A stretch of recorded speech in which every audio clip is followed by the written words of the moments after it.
Hey there, gang. Time for another comic book unboxing video. I have this box of comic books. I have been given a grade for sale on eBay, and I have no idea what is in this box. So we will make that discovery together, you and I. If you like comic books, stick around. We're going to have some fun.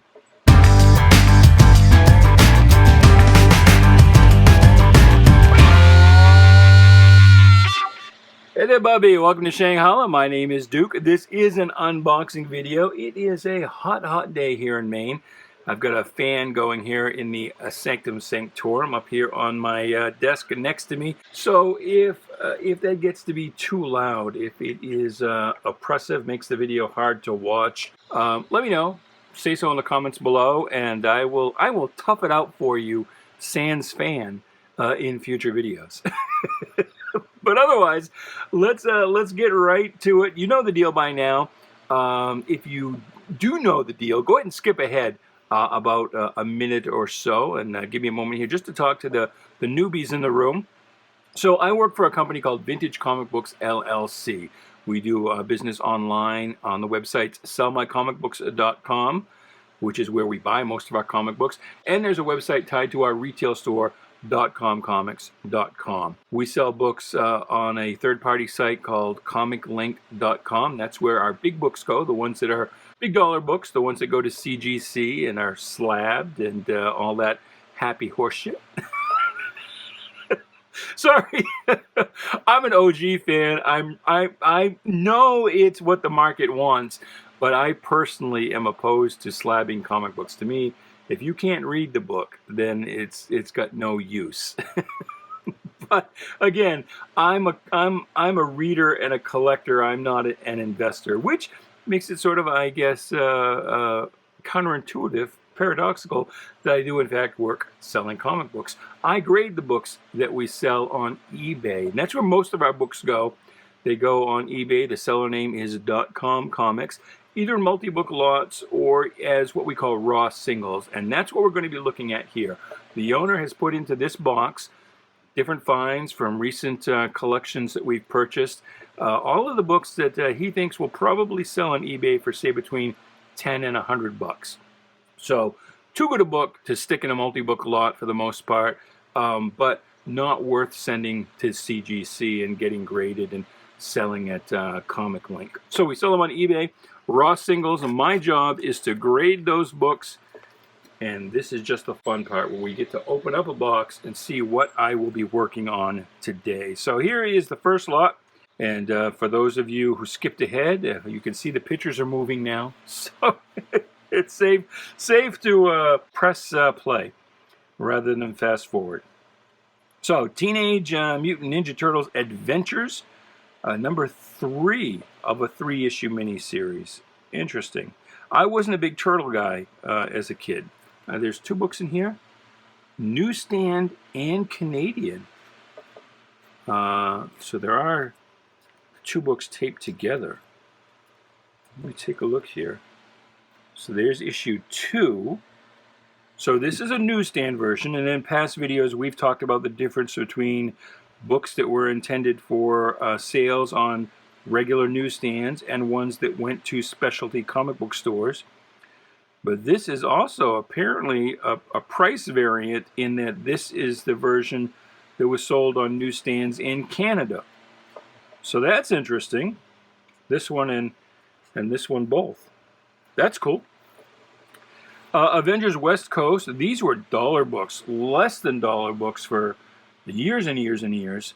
But with the advent of the developments of the WandaVision television show, a lot of these have risen to now being worth selling as singles. Namor number 1. Now this one doesn't really go for that much. I'm surprised to see that in this box. We'll see if that goes for 10 bucks. This one should. Marvel feature number 11. So you may be familiar with the title Marvel 2-in-1, which featured the Thing team-ups. Well, the concept of the Thing team-ups actually started in this anthology series Marvel feature. So here is Thing versus the Hulk, which is kind of its own self-contained trope almost. I mean, you could fill a trade paperback with all of the issues where the Thing fought the Hulk. You'd probably fill 2 trade paperbacks. Captain America 360, I believe this is the first appearance of Crossbones, who has been seen in the MCU. So that makes his first appearance in the comics noteworthy. Captain America and the Falcon. That's what I remember the series when I was a kid. It co-starred the Falcon. He was a big deal. But Captain America number 180, that's where he gives up the Captain America identity for a time and becomes the hero known as Nomad. Wolverine number 1, that's the first ongoing series. It's a newsstand copy, so that's worth noting. These books are hard to get in really high grade, especially in newsstand, because this black here, and especially the back cover, one whole half is this deep, deep black ink, and it's just a fingerprint magnet. So we'll see how that looks when I open it up. This one is popular, number 10, because it is a Wolverine Sabretooth battle, but it is also hard to find in high grade, and again, especially if it's a newsstand version, because this white, and you can see here it's starting to tan a little on the edges. This white, I don't know if it's the...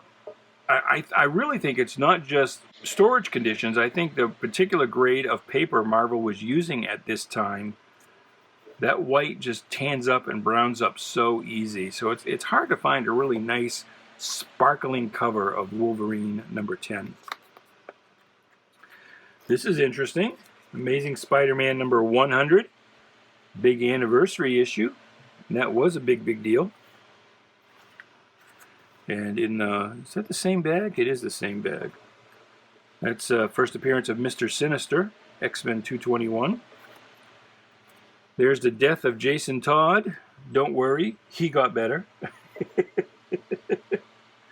And this is a direct sales copy, $4.28. No, I guess there's just one book in there. No, there are two books in there, but I don't know what the other book is. I'm not going to take it out.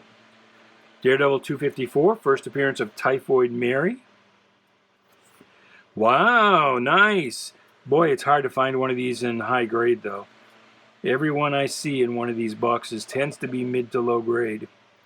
All of the high grade ones went to CGC a long time ago. But that's the first appearance of the Black Cat, featuring a startling new villainess. Never let the Black Cat cross your path. So that's a popular book. Yes, indeed. Here's another Wolverine number 1, direct sales copy. Here's the one. That's the issue of West Coast Avengers that has really taken off. Behold, the Albino Vision. And you can see here, it's got a few minor ticks here, not even really breaking the color. Well, that one right there kind of does. But that's probably maybe an 8.5 or a 9. But if this had been a 9.6 or 9.8, send that to CGC and it would have brought just a stupid price. People are paying really stupid prices right now for 9.8s. And I believe it's not really comic book collectors. I believe that with the economy and the uncertainty there, people are parking value in arts and collectibles. And so you have people who probably aren't even, hardcore, long-time comic book collectors. They're just people with money. And they know a 9.8 is about the best you can get of something, and they're buying up all the 9.8s graded from CGC, and that's driving the price way up. And I'm afraid that those prices are gonna fall, maybe not as far as they started from, but they'll fall hard when the economy picks up, we get a currency reset, whenever things shake out, whenever the all of this debt that the country is piling up is, well, not resolved, but at least we know what's going to happen. Then I think all of those investors will dump their 9.8s. And so if you have purchased any 9.8s recently, I would advise you don't watch the comic book market, because once you see the prices falling, it'll be too late. You won't be able to get that up fast enough to make back your money. You want to watch the general economy. And when things start to stabilize and shake out and, things are looking good again,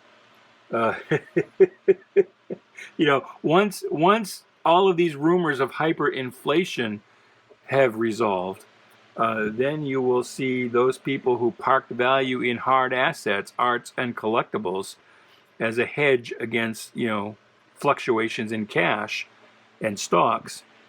They will dump those books.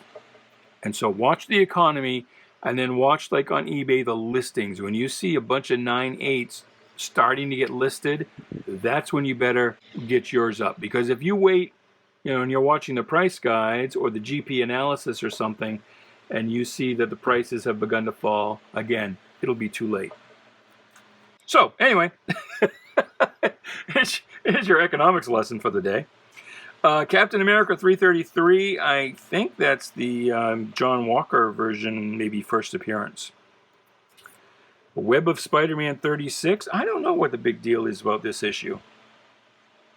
I don't know, I'll have to look that up. Do you know? Leave a comment below if you know why 36 should be worth more than any other concurrent issue of Web of Spider-Man. Here's Daredevil number 270. Spidey and Typhoid Mary. Here's another Crossbones 360. And let's grab another stack of books here. Let's see what we've got. Nova appearing in Amazing Spider-Man 171. This was when his series was out, and I presume that was to try and goose sales a little bit. Here's something that screams 1970s, a skateboarding superhero, the Rocket Racer. Amazing Spidey 174 with Punisher, fairly early Punisher appearance, and a character they were calling Hitman, obviously different than DC's Hitman. 175.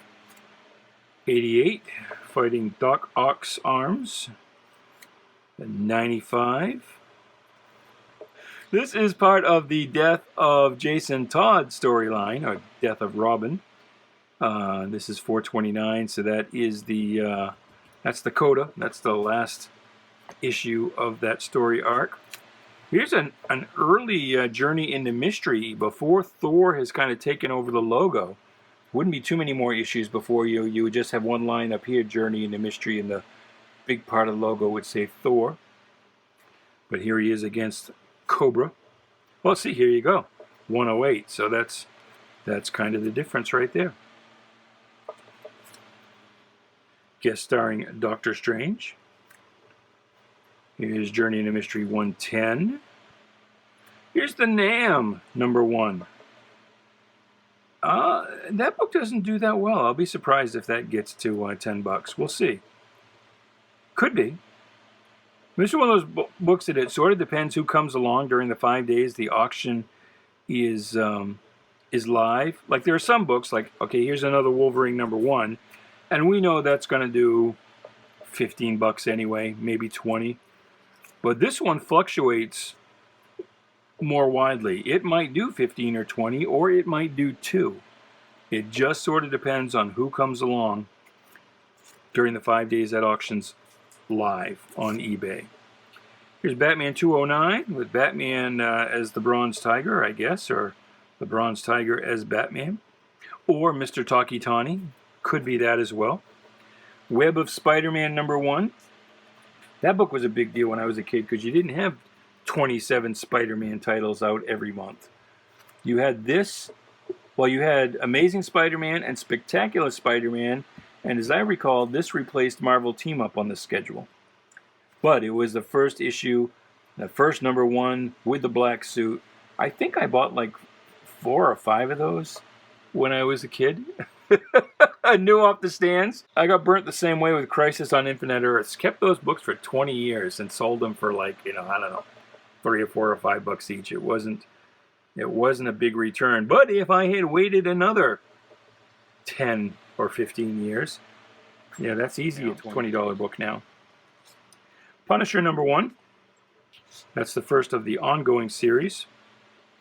This is Teenage Mutant Ninja Turtles number 2, and I'm guessing this is a second print. Or third or fourth. Does it say in here? It doesn't say in here. Oh no, where they hit it up here in the opening graph. Howdy, folks. Welcome to the third printing of Teenage Mutant Ninja Turtles #2. So there you go.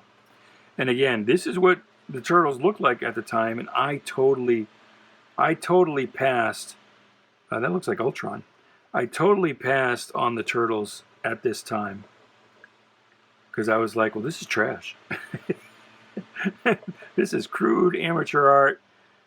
This is nothing. It's black and white. I tended to turn up my nose at black and white books at this time. It's 86, so I would have been, what, about 18, 19?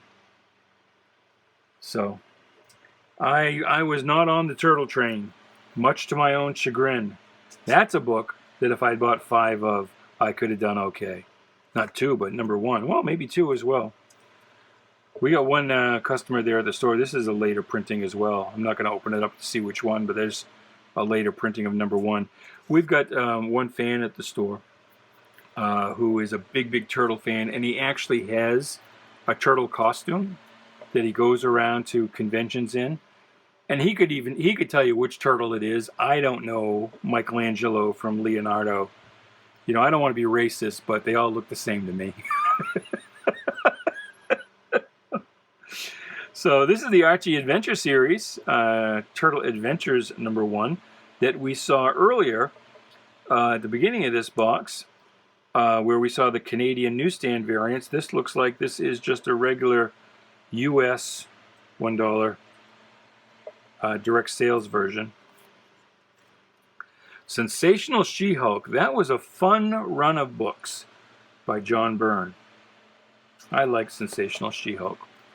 Here is a Turtles #7. Here's some more White Vision. Avengers West Coast 47. And Amazing Spidey 299. Some early, I think, second Todd McFarlane art on the title. Let's keep moving. See what else we got in here. Amazing Spidey #49. #52. And I've commented before, there seem to be a lot of stories, a lot of covers where Spidey's stuck in a flooded basement. It's like his own private trope. Marvel should put out a trade paperback that's nothing but Spidey and flooded basement stories. Here's Kingpin. I believe this is his first cover appearance. He first appeared in '59 and first appeared on the cover in #60, I think. I could be wrong. It's quite possible I am. '63, that's a low-grade copy. '64, that's a little better. That would have been cool if you may have seen some of the photo collage covers that Marvel did, like Submariner #7, where they just have the character superimposed on a photo. There's a Daredevil one where Daredevil and the Jester are fighting in front of a photo of the Statue of Liberty. This one would have been good to have the character superimposed on a photo of the New York cityscape. That would have been neat. See, Marvel, you missed your chance. Should have had me as your creative director back then. Of course, I was, well, when is this issue? If it's before 1967, I wasn't even a was. Here's some more Death in the Family. It's 426, and don't know what's on the other side. Who would do that? Who puts 2 books in a bag? But it's got to be another 426. It can't. Oh, I'm going to open it up and see. Actually, I don't even have to open it up because it's a Mylar. It's a top opener. Because otherwise, it was a different issue. Who would have it facing the wrong way? It's got to be another 426. Got a lot of ticks here. And it's not. It's 427. And a newsstand copy at that. Somebody was trying to hide the goods on us. Here's a Killing Joke. And the green is, I think, a first printing. I'm not going to open it up, but probably. New Mutants Annual #2. That is the first U.S. appearance of Psylocke. Betty Brant. No, not Betty Brant. Betty Grant? No. Betty what? What is Betty's last name? Betty something, and I think it starts with a B. Betty Bullock. Is that it? Betty Brant is from Spider-Man. Here's the first appearance of Speedball. Amazing Spidey Annual 22.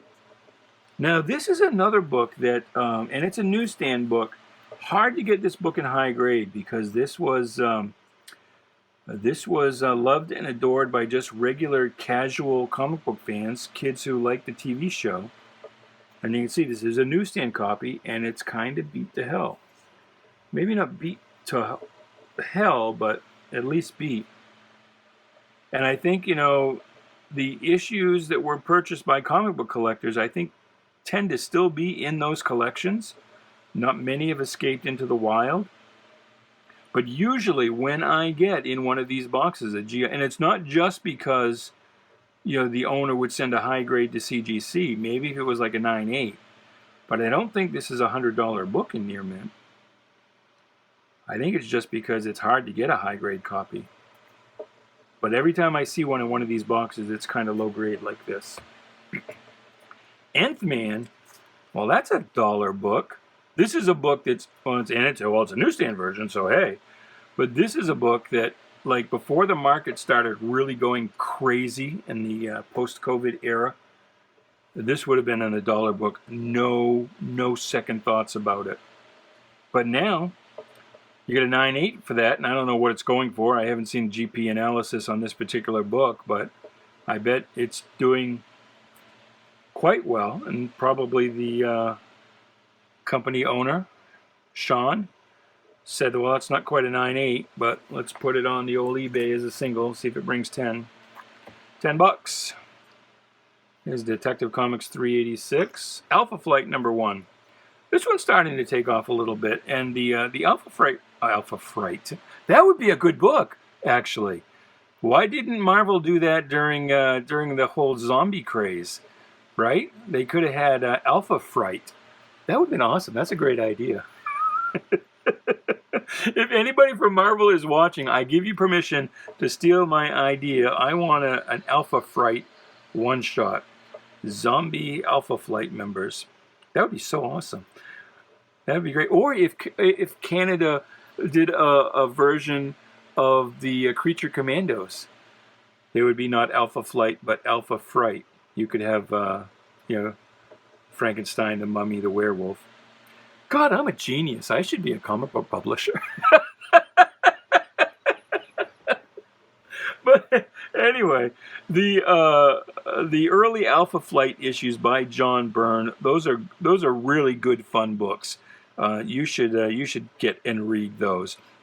But what I really started to say is, this particular issue was like a $5 book for a lot of years, but even though this one has a $10 sale price sticker on it, but it has started recently to kind of take off somewhat.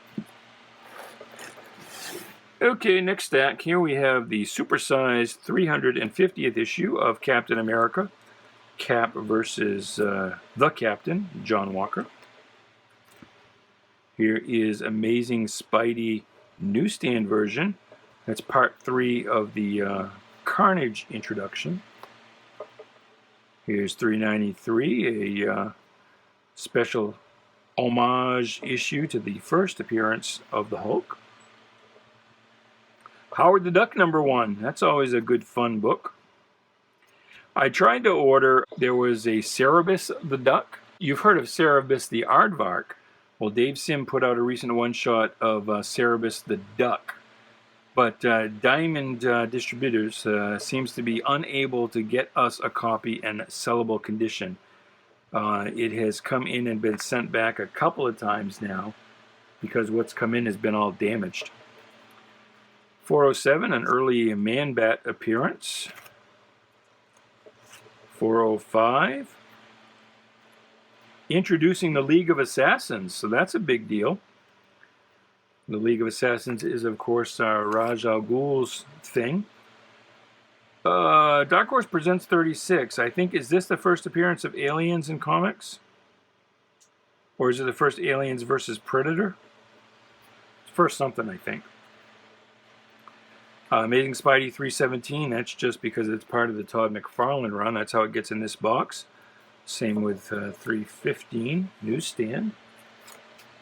301 newsstand, and a nice white cover, mostly white, a little tannish on this side I can see. That's a good book. Aliens vs. Predator. Well, there you go. Now they've gone from appearing in Dark Horse Presents to having their own series.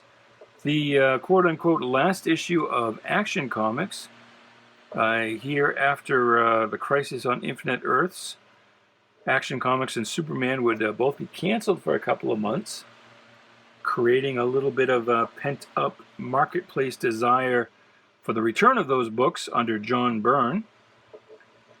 And so Alan Moore wrote a Whatever Happened to the Man of Tomorrow two-part story in Superman 423 and Action Comics 583. So those are popular books. Not quite as hot as they used to be once upon a time. It's also for Legion collectors. This belongs on your list. It is an appearance by the Legion of Superheroes. And look, we have 2 issues. And look, we have 3 issues. And look, we have 4 issues. Keep going, and we have 5 issues. More, 6 issues. 7? No, that's as far as we're going to get. 6 issues. They're all direct sales. Well, there. Huh. So somebody thought that was going to be a big book, and much as I did with the first Crisis on Infinite Earths, bought multiple copies. So this is the Spider-Man #1, the McFarlane issue, the silver direct sales cover. And here is another one. And then we have here, coming up next, the other variant. This is the bagged cover. Is this the Walmart one? There's one version of this that only went to Walmart stores. And that one's a big one.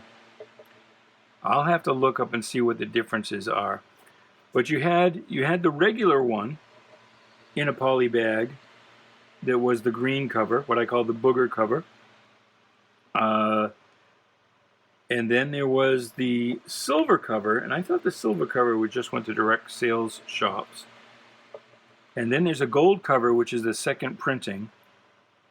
And then there was a cover that I believe was the booger cover without the UPC code that just went to Walmart's, and that's a big book.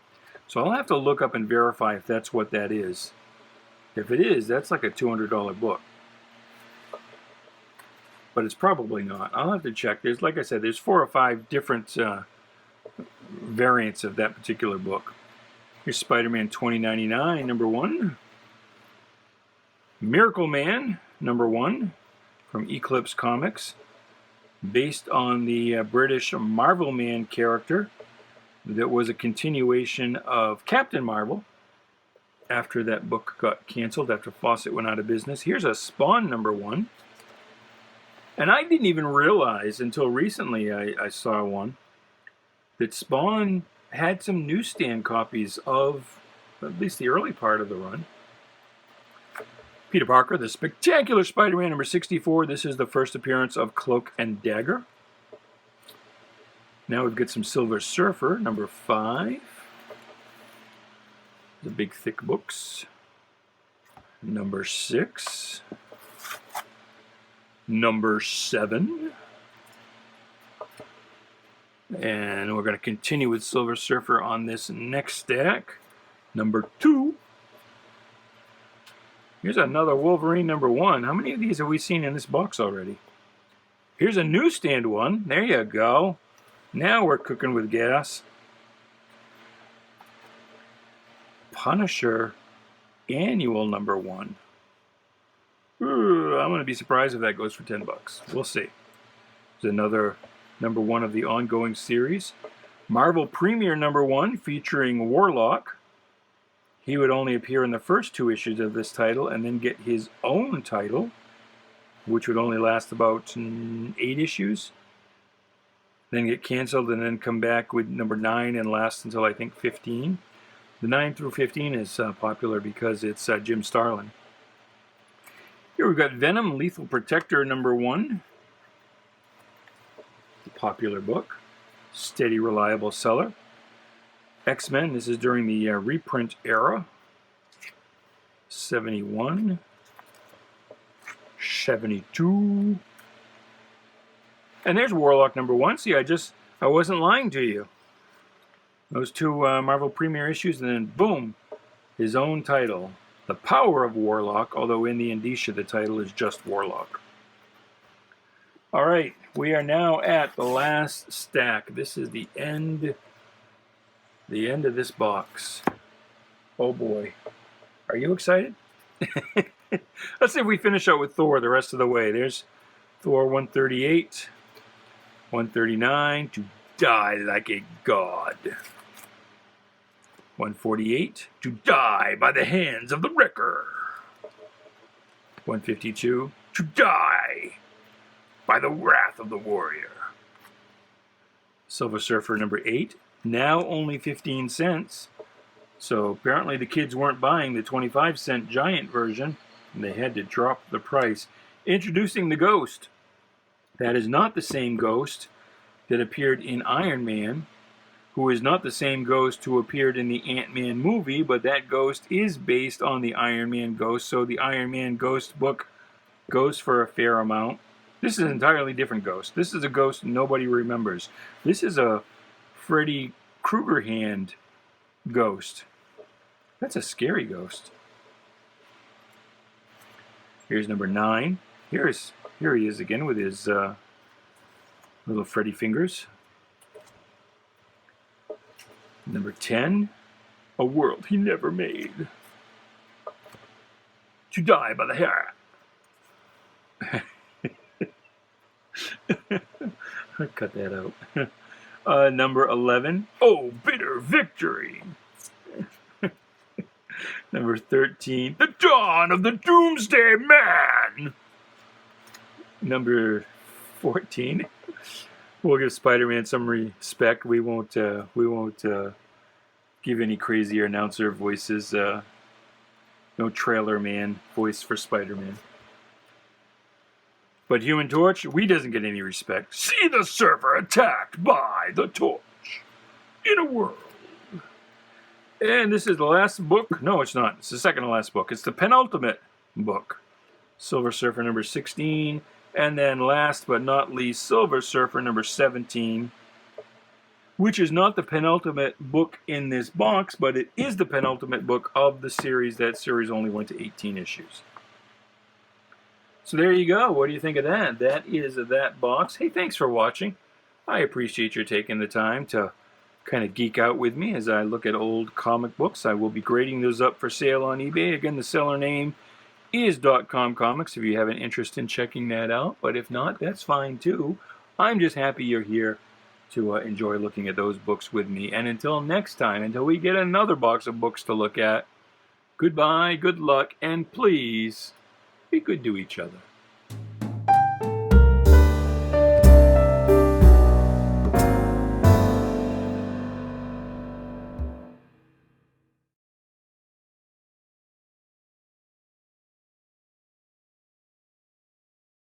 He's part of the Death of, not Death of Batman. Damn it. I so suck at this.